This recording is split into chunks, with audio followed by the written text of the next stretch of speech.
NTC basically meaning that your temperature increase will create a resistance decrease, and then vice versa, the PTC, an increase in temperature leads to an increase in resistance. All right, so NTC is the most common one.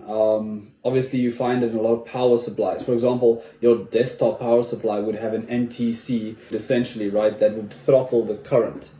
So this is in power supplies now. In motors, probably find them in inverters, in battery systems. The PTC is also used in overcurrent, right? So in an overcurrent situation, you would have to have a PTC. With a fuse, it would blow completely. The most commonly used ones are the multimeters, is called a thermocouple.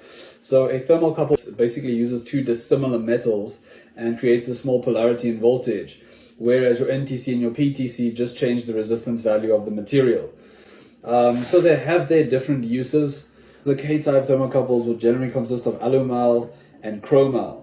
So these are not like pure chrome or pure aluminium. These are actually alloys made of nickel and chrome. So they both contain a nickel alloy, yet they obviously generate a tiny voltage, and you plug the leads, the jacks, the banana jacks into a multimeter and you can determine temperature. So it's very interesting to see what effects temperature has on, for example, copper on the other hand has like a PTC, so positive correlation to the temperature. So if you increase the temperature, the resistance of copper increases as well. Oh, you know, copper's PTC, so it's actually self-protecting because of the PTC.